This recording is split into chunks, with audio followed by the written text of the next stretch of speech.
Belasan staf puskesmas reaktif di rapid test. Demo ormas tolak RUU HIP. Pecak belut sajian nikmat di tengah sawah.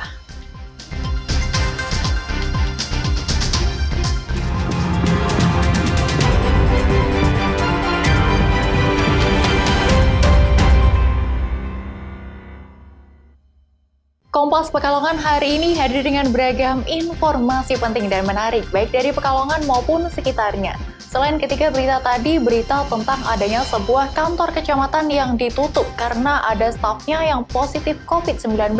Dan berita lainnya akan mengisi Kompas Pekalongan hari ini. Saya Nisa Sayuta, inilah Kompas Pekalongan selengkapnya di Kompas TV Independen Terpercaya.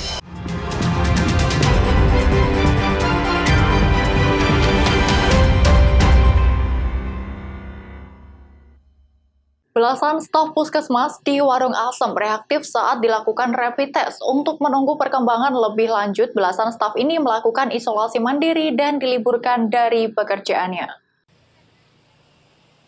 Dari rapid test puluhan pegawai di Puskesmas Warung Asem, 11 orang hasil rapid reaktif terdiri dari 3 dokter umum, 7 orang bidan, 4 tenaga perawat, 2 orang tenaga administrasi, dan 1 orang tenaga kebersihan. Ke-17 orang tenaga klinis puskesmas kini melakukan karantina mandiri, serta sudah melakukan tes swab. Karena kekuatan tenaga kesehatan berkurang 25%, maka semua pelaksanaan kesehatan dipusatkan di Puskesmas Warung Asem. Untuk pelayanan Puskesmas Pembantu atau Pustu, dan Poliklinik Kesehatan Desa atau PKD untuk sementara ditutup. Langkah kita adalah nge-tracing sehingga segera melokalisir. Setelah ketemu kita lokalisir, insya Allah selesai. Di rumah sakit yang swasta yang pernah terjadi hal yang sama, kita lokalisir selesai. Dan alhamdulillah sudah sembuh semua, gitu. Artinya tinggal 1 katanya. Itu langkah pemerintah daerah. Kita sudah perintah dari Kepala Dinas Kesehatan, tolong tracing, habis dilokalisir, nanti yang reaktif, positif kita liburkan, kita lokalisir, kemudian tenaga kesehatan kita ambilkan dari sekitar-sekitar untuk membackup supaya pelayanan tetap jalan. WAJ menambahkan dari 17 orang hasil rapid test, riwayatnya pernah melakukan kontak dengan pasien positif, warga desa Sidorejo merupakan klaster Pasar Pandansari. Dari hasil tracingnya, 1 keluarga dan dinyatakan 6 orang hasil swab dinyatakan positif COVID-19. Jumlah warga Kabupaten Batang yang terpapar COVID-19, 63 orang. 37 orang masih dirawat. Ari Himawan, Kompas TV, Batang. Pasca adanya salah satu pegawai Satpol PP yang terpapar COVID-19, kantor Kecamatan Godong, Grobogan ditutup sementara. Pihak kecamatan menutup segala bentuk aktivitas pelayanan publik terkait kependudukan. Namun pegawai struktural di kecamatan tetap bekerja seperti biasa, syaratnya mereka tetap melaksanakan protokol COVID-19 dengan memakai masker dan menjaga jarak. Linda, salah satu pegawai di Satuan Polisi Pamung Praja di kantor Kecamatan Godong, terpapar COVID-19. Linda dinyatakan positif terpapar COVID-19 setelah menjalani perawatan medis di Rumah Sakit Yakum Purwodadi akibat gangguan kesehatan yang dialaminya. Setelah mengetahui salah satu pegawai kecamatan ada yang terpapar COVID-19, Camat Godong menginstruksikan sesuai aturan protokol COVID-19 pelayanan publik di kantor Kecamatan Godong ditutup sementara. Setelah mengetahui salah satu pegawai kecamatan ada yang terpapar COVID-19, Camat Godong menginstruksikan sesuai aturan protokol COVID-19 pelayanan publik di kantor Kecamatan Godong ditutup sementara waktu sambil melakukan sterilisasi kantor kecamatan. Rencananya, pihak kecamatan akan membuka kembali pelayanan publik pada Senin depan. Namun, pihak kecamatan akan tetap berkoordinasi dengan tim gugus COVID-19 untuk memastikan lingkungan kantor Kecamatan Godong steril dan sudah bisa dibuka kembali pelayanannya. Setelah beberapa hari kemarin, ini hari Selasa, kami menerima berita ini dinyatakan COVID. Dan langkah-langkah kami dalam untuk supaya tidak menular ini, terpaksa kami sesuai dengan aturan ini kami 3 hari tidak melayani pelayanan.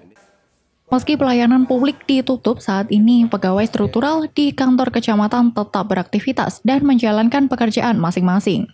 Para pegawai pun tetap menjalankan protokol kesehatan dengan menggunakan masker dan menjaga jarak.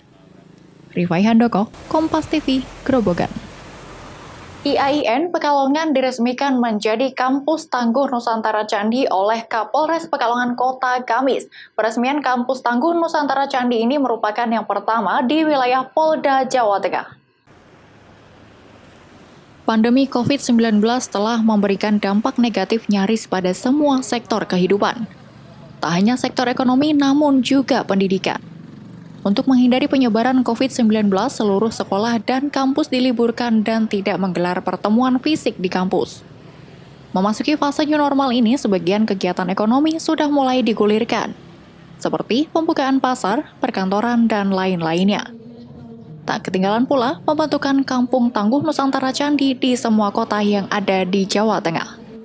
Untuk memulai kegiatan di bidang pendidikan, Polda Jawa Tengah juga menggagas pembentukan Kampus Tangguh Nusantara Candi. IAIN Pekalongan menjadi kampus pertama yang diresmikan. Sebagai Kampus Tangguh Nusantara Candi, kampus IAIN sudah menyiapkan sejumlah protokol kesehatan. Di antaranya adalah dengan menyiapkan sarana protokol kesehatan dengan maksimal. Bagi yang berkunjung di kampus harus menjalani beberapa prosedur yaitu mencuci tangan, dicek suhu tubuh, dan masuk ke bilik uap. Selain itu, kampus juga akan melakukan penyemprotan disinfektan secara berkala, membentuk tim gugus tugas peduli COVID-19, penggalangan dana, dan pembagian sembako, serta sosialisasi tentang pencegahan wabah corona melalui hidup sehat. Kemarin Ponpes yang diperintahkan oleh Pak Kapolda lewat dari Binmas. Oleh karena itu untuk pencanangan pada hari ini yang berkaitan dengan COVID-19, di mana COVID-19 itu melanda di seluruh Indonesia. Dampaknya sangat banyak sekali terhadap pendidikan maupun ekonomi. Oleh karena itu dengan adanya pencanangan kampus tangguh ini diharapkan kampus mampu untuk menangkal dampak daripada COVID-19 itu. Diharapkan dengan pembuatan Kampung Tangguh Nusantara Candi ini, meski akan segera mulai untuk kegiatan perkuliahan, kampus tidak menjadi klaster baru bagi penyebaran COVID-19. Dan intinya kita ingin supaya kampus kita ini tidak terpapar virus corona. Tidak hanya kampus kita, tapi juga semua masyarakat stakeholder yang masuk ke wilayah Pekalongan. Yang diterapkan apa aja? Banyak hal yang kita lakukan. Yang pertama itu kita betul-betul menyiapkan sarana protokol kesehatan, itu yang paling penting. Semua yang masuk ke area kampus itu ada protapnya, ada SOP-nya. Mereka wajib cuci tangan, wajib cek suhu badan, kemudian juga masuk uap, ke bilik uap dan lain sebagainya. Ini yang kita prioritaskan.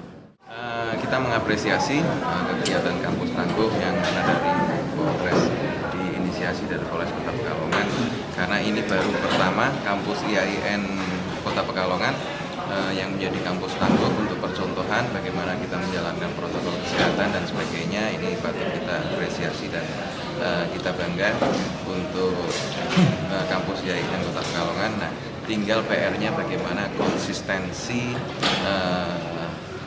menjalankan protokol kesehatan. Diharapkan dengan peresmian Kampung Tangguh Nusantara Candi bisa menekan dampak penyebaran COVID-19, baik di tengah mahasiswa maupun masyarakat sekitarnya. Awan Nigus, Kompas TV, Pekalongan. Demo Ormas tolak RUU HIP. Nantikan informasi selengkapnya setelah pariwara berikut ini.